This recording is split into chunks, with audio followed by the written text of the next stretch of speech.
G'day. This video is a walkthrough of how I created the sample pack for that baritone ukulele MIDI instrument. I've recently been doing some songs with a mate of mine, and he bought a baritone ukulele for part of that. And when he was here one day, I took the opportunity to just record a sample file of the individual notes on the ukulele and create a sample pack for a MIDI keyboard instrument. So this is how I go about doing that, so check it out. The first step, of course, is recording the instrument. Now, there are a couple of things you need to think about before you do that. The first is how many round robins do you think you'll need?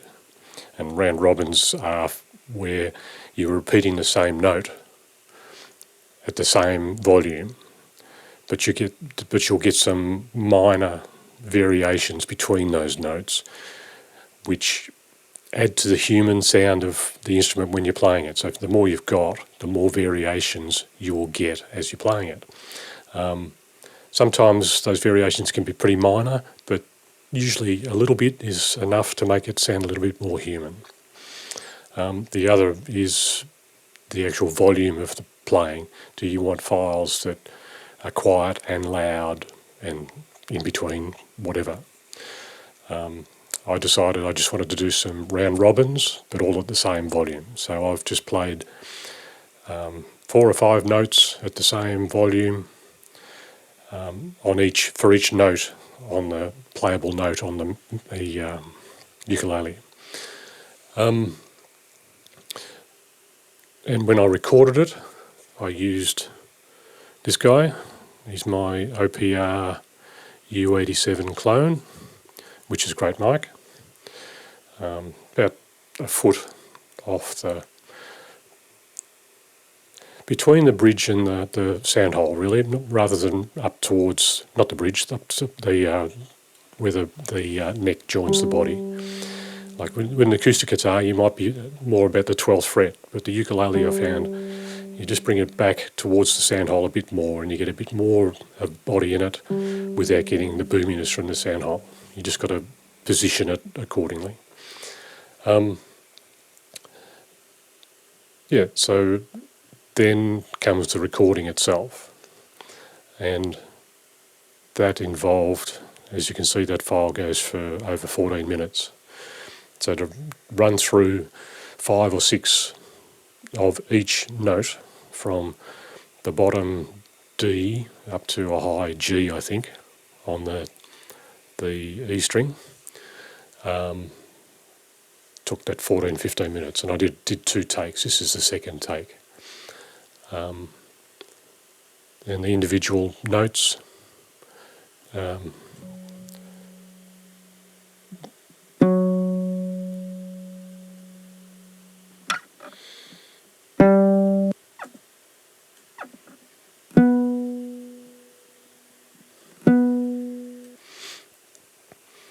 so you record all of those individual notes.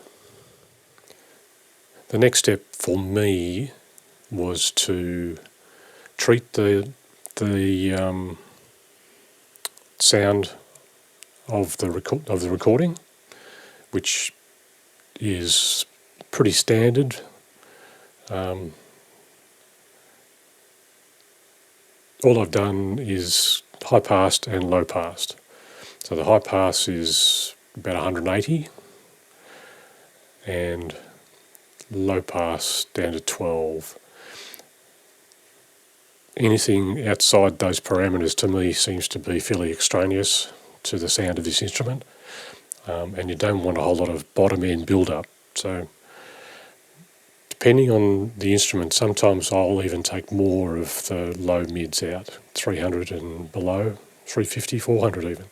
Depending on what the instrument is, like on a piano, I might take a bit more of that out, because once you start playing a chord, you've got 4 or 5 notes all playing, and that area builds up really quickly. So you might find you need to do something with that, but I didn't need to on this. Ukulele is a fairly thin sounding instrument anyway. I did a little bit of compression just to help even them out a little bit. Probably not even reacting sometimes, depends on the note. About these guys. There's dB. Just a little bit of compression to help even them out. And then I just put a bit of tape saturation on the whole file. And then finally, using the Waves L2, boost them all up to a similar actual end volume. And minus 6 dB is that target. Some of these will get quite a bit of compression. I mean, some of these ones up here, I'm not sure what these ones are.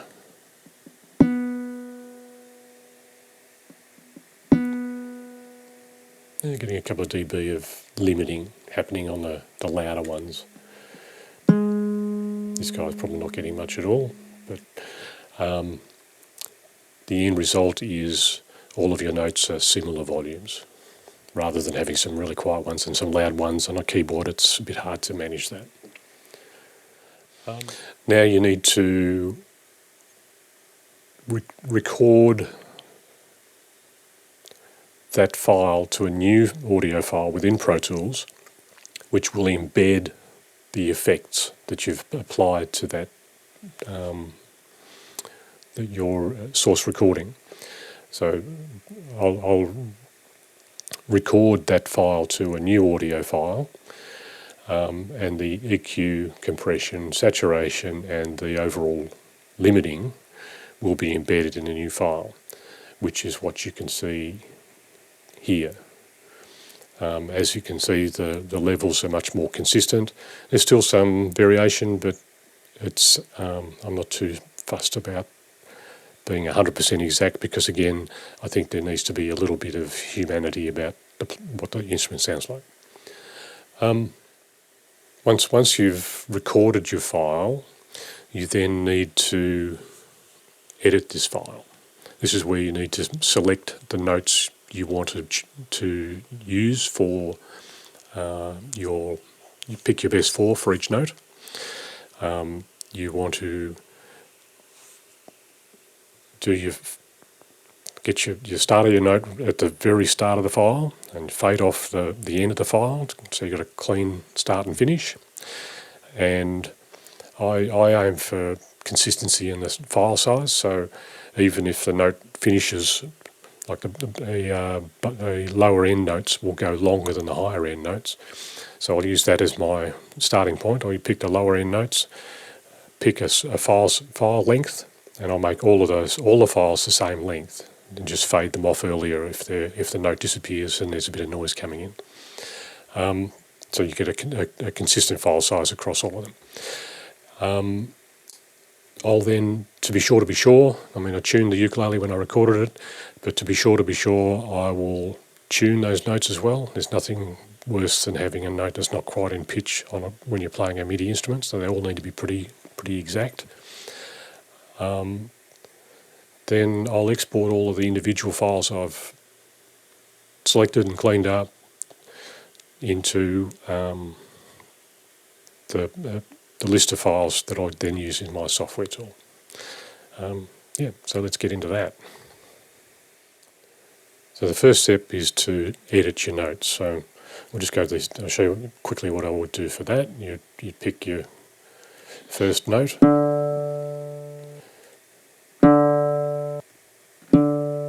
Use a bit quiet.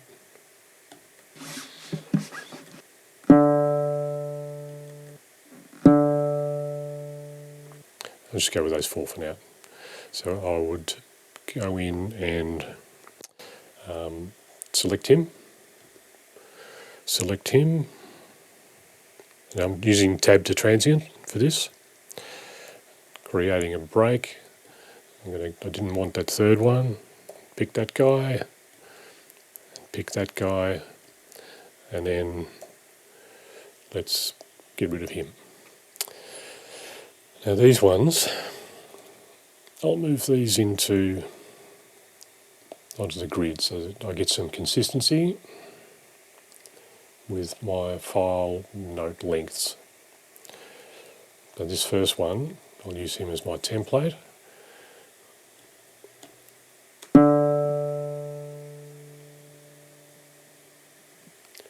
I think that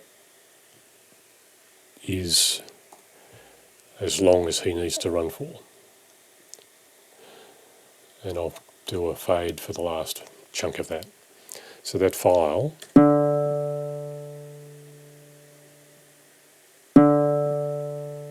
is my first note, and that's my template that I will use for all of my other notes. This guy, I'll bring him in to the grid. I only need to here, take the end off, bring the fade in to there,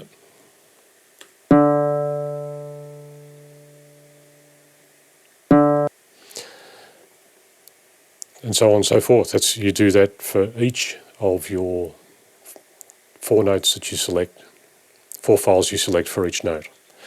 As I said before, there's 120 for this instrument, so it's a bit arduous, but that's what you have to do to create these things. So once I've done that, I will then tune each one, and this is a pretty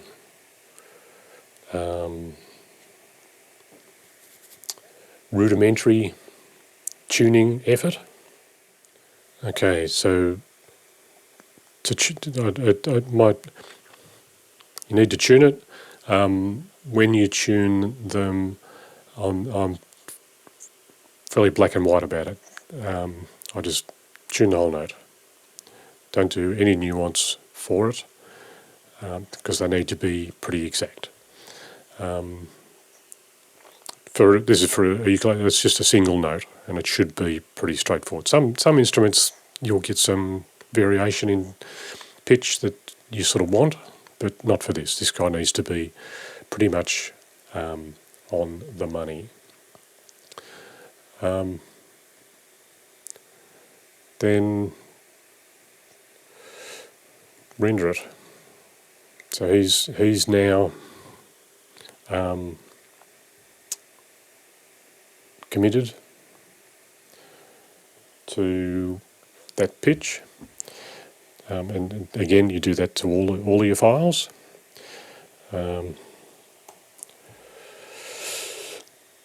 Render the whole file so the fade is embedded. Then you rename each individual file. There's ways of tabbing through each. Once you do this to all, you do it each file together. So you do all the fades across all of them, and you do all the tuning, and then you do your renaming. This is a D2, I think, and he's going to be file number 1. Might even call him something like that. Barry Uke D2 number 1. Again, you would name all of them, and then that individual file is going to be here, and then you do an export. Clip as files. Keep it as WAV format, because that's better quality, and most MIDI players play WAV format. And choose your destination directory, wherever that might be, and export.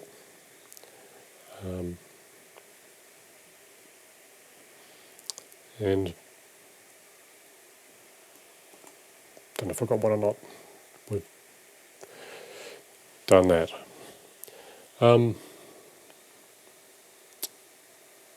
Yeah, so you've now recorded it,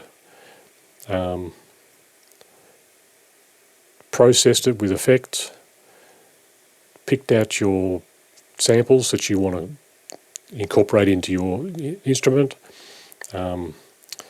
Cleaned up those individual sample files with fades, tab to transient, so you're right on the very start of the note, fades at the end to clean them up, and tune them, renamed your files, and exported it. So now you should be in a position to build your instrument with those files.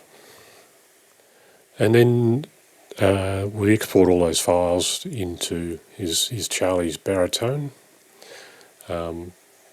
This is for the instrument. There are all my Bari uke files.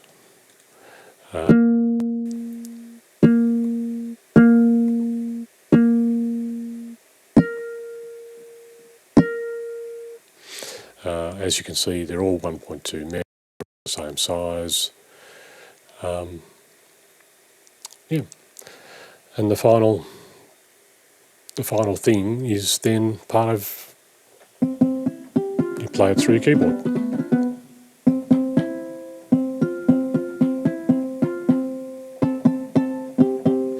Now, it's a string instrument. Sometimes keyboard's a funny way of playing these things, but you'd be surprised how many opportunities there are. And you can also process it. You can stick distortion on it or whatever to make it into something else. You can also loop the MIDI player, get the MIDI player to loop the file, and you can just have a long sustaining sound that can be an interesting effect as well. So I do this a lot. I think it's a great tool in recording, and you'll never know the time you might just want a chord that goes in a song. And the baritone ukulele might well be exactly what you're looking for. Yeah, so hope you got something out of that. Leave a comment if you have any questions, etc. I reply to everything. Do all that YouTubey stuff, like, subscribe, etc. And hope to see you another time. Thanks.